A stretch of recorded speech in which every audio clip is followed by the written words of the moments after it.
मुखिया जी चुनाव के मैदान में। मुखिया जी चुनाव के मैदान में जिले की विभिन्न पंचायत अलग अलग पंचायतों में हम जा रहे हैं। नए पुराने चेहरे से हम आपका रूबरू कराते हैं जो चुनाव के मैदान में आए हैं।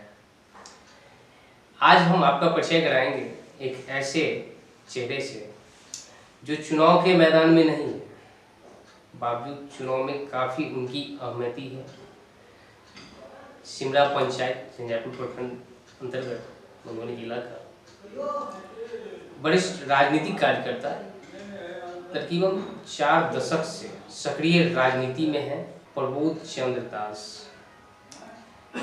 सक्रिय राजनीति में अलावा कई विभिन्न राजनीतिक और सामाजिक जो कमेटियां हैं, संगठन हैं, उसमें महत्वपूर्ण पद का दायित्व ये संभाल चुके हैं। चुनाव के मैदान में नहीं है। हम चुनावी जो आज कल का कार्यक्रम है, जो चुनाव जिस प्रक्रिया से चल रहा है, उसके बारे में हम इनसे जानना चाहेंगे। सर, सबसे पहले तो आपका हमारे खास कार्यक्रम मुखिया जी चुनाव के मैदान में आपका बहुत बहुत स्वागत है। जी धन्यवाद। मैं आपको और आपके चैनल को दोनों को मैं धन्यवाद देना चाहता हूँ कि आपने एक ऐसा विषय लिया है, एक ऐसा विषय लिया है जो उम्मीदवार और जनता के बीच में पारदर्शिता कायम करेगी। उम्मीदवार क्यों उम्मीदवारी दिया उन्होंने अपना, और जनता उनके जवाब पर ये तय करेगी कि उन्हें कैसा प्रतिनिधि चाहिए। तो ये बहुत अच्छा आपने विषय चुना है। मैं आपको भी धन्यवाद देता हूँ, आपके चैनल को भी धन्यवाद देता हूँ, और आप सबों का, पूरी टीम का मैं स्वागत करता हूँ। साथ में सर हम ये भी बताते हैं कि जो निवर्तमान के प्रतिनिधि हैं, उनके कार्यकाल का पूरा ब्यौरा भी हम उनसे लेते हैं और जनता के सामने में रखते हैं कि साहब आपने 5 साल में, आपका जो ये 5 साल का कार्यकाल रहा है, उसमें आपकी उपलब्धि क्या है, हम इसे भी दिखाते हैं। हम उससे आगे हटकर सर हम आपसे जानना चाहेंगे जो वर्तमान के राजनीतिक परिदृश्य है, पंचायत चुनाव में जो बातें आ रही हैं, और आपके समय में, जिस समय में आप सक्रिय राजनीति में आए, उस समय में जो पंचायत की राजनीति थी और आज की राजनीति में क्या फर्क है? पंचायत की राजनीति से मुझे कभी डायरेक्ट लगाव नहीं रहा, लेकिन एक नागरिक और एक कार्यकर्ता, राजनीतिक सामाजिक कार्यकर्ता होने के चलते मेरी निगाहें सब पर थी। मैं सबके बारे में सोचता था। शुरू में पिछली दशक से में जो मुखिया जी होते थे, उनकी ये चिंता रहती थी कि हम इस पंचायत के मुखिया हैं तो हमारी भी कुछ जवाबदेही है। और उस समय विकास का भी बहुत कम मौका मिलता था, फंड नहीं थे, स्कीम्स नहीं थे, सरकार की योजना नहीं थी। लेकिन जो भी आता था उसमें 75% सही काम होता था। 25% नहीं होने का बहुत सारा कारण है, उसके लिए पब्लिक भी दोषी रहती थी, लेकिन काम होता था। अभी क्या है, अभी पिछले कई दशकों, पिछले कई चुनाव से मैं देख रहा हूँ कि मुखिया जी लोगों का अपने कर्तव्य के निर्वहन में लापरवाही रहती है।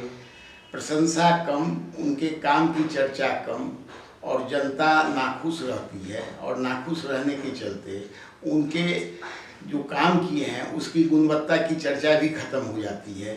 गुणवत्ता है कि नहीं है, सही जगह पे साइट सिलेक्शन सही हुआ है कि नहीं हुआ है, ये सब चर्चा की विषय कम हो जाती है। और जो बेसिक फंडामेंटल चीज़ की आवश्यकता है जनता को, उस ओर ध्यान नहीं जाके कुछ दूसरी तरफ उनका ध्यान रहता है कि ये काम करें तो इसमें ये होगा। धनबल वाले कैंडिडेट आ जाते हैं। धनबल वाले कैंडिडेट जो पहले भी आते थे इधर आके कुछ ज़्यादा हो गए हैं, ठीक है ना। तो धनबल और जनबल दोनों दो चीज़ है।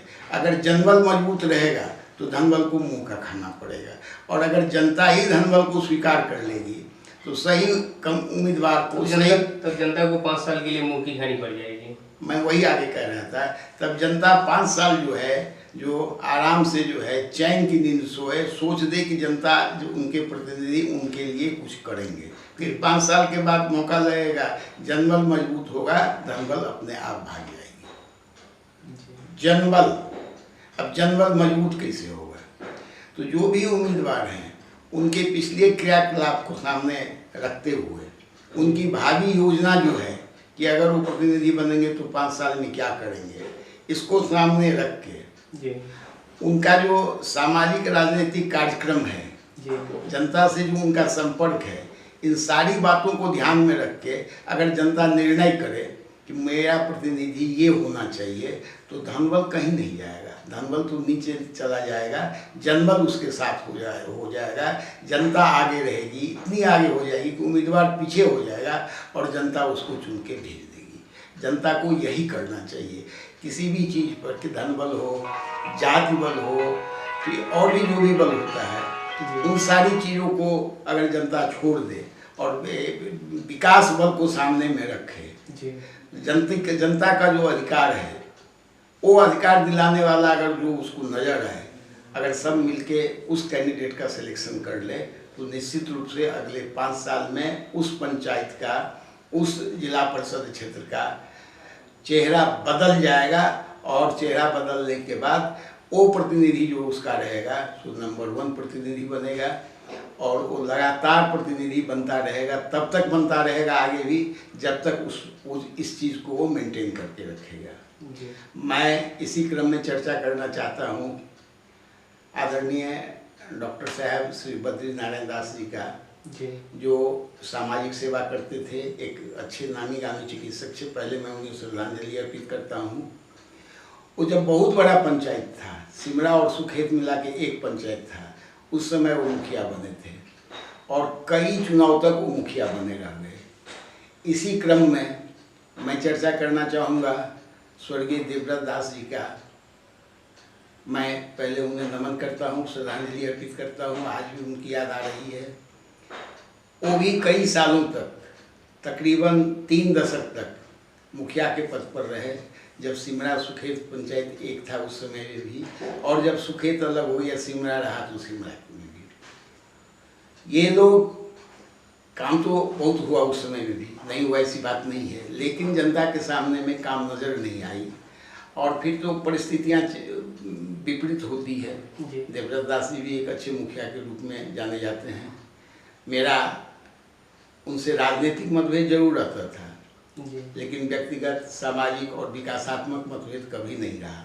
हम लोग बैठ के एक दूसरी बात पर राय भी लिया करते थे। मेरी राय वो लेते थे, उनकी राय मैं लेता था। उसके बाद जो भी ये नया पंचायती राज सिस्टम में जो भी मुखिया हुए, किन्हीं मुखिया का समय जो है ऐसा नहीं रहा जिसको याद किया जा सके। अब बहुत बड़ी विडंबना है आज की पंचायत की राजनीति के लिए।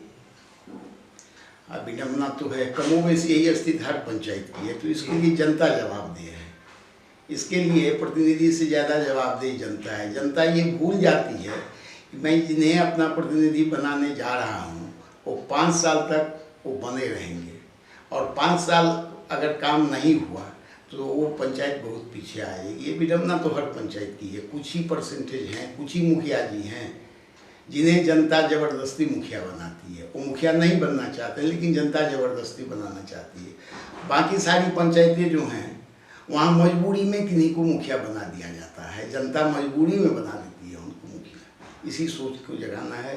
इसी आप लोग अपने चैनल से भी मतदाताओं को ये जागरूक कीजिए। मैं चाहूँगा कि आप मतदाता को जागरूक कीजिए और उनसे कहिए कि सही प्रतिनिधि चुनो। सही प्रतिनिधि चुनोगे तो तुम 5 साल तक निश्चिंत रहोगे। गलत प्रतिनिधि चुनोगे तो 5 साल तक उस प्रतिनिधि के घर का मिट्टी कोड़ के तुमको रहना पड़ेगा। दौड़ते दौड़ते तुम्हारा पाँव घिस जाएगा, तुम्हारा काम ढंग से नहीं हो पाएगा। एज ए अभिभावक पंचायत चुनाव में हम आपसे आगे भी आपकी सलाह लेते रहेंगे। हमारे साथ बातचीत के लिए सर आपका बहुत बहुत धन्यवाद। धन्यवाद आपका भी। और फिर 2 रिक्वेस्ट मैं आपके चैनल से कर रहा हूँ कि आप जनता को जागरूक कीजिए कि सही प्रतिनिधि को चुनो। जाति बल, धन बल, वर्ग बल किसी पे मत जाओ। तुम देखो जितने तुम्हारे उम्मीदवार बने हैं उस उम्मीदवार में जो अच्छा काम कर सकते हैं, तुम लोग जागरूक होकर संगठित हो जाओ और संगठित होकर सब कोई मिलके वैसे प्रतिनिधि को अपना चुनाव, अपना प्रतिनिधि, वैसे उम्मीदवार को अपना प्रतिनिधि तुम चुनो। यही तुम्हारा 5 साल का भविष्य है। नहीं तो फिर 5 साल घर में सोए रहो। मुखिया जी और जो भी सदस्य होते हैं, पंचायत समिति होते हैं, जिला परिषद होते हैं, उनके दरवाजे का मिट्टी कोड़ते रहो, अपना पाँव उनके दरवाजे पे जाकर घिसते रहो, तुम्हारा काम 10% भी होने वाला नहीं है। मुखिया जी चुनाव के मैदान में।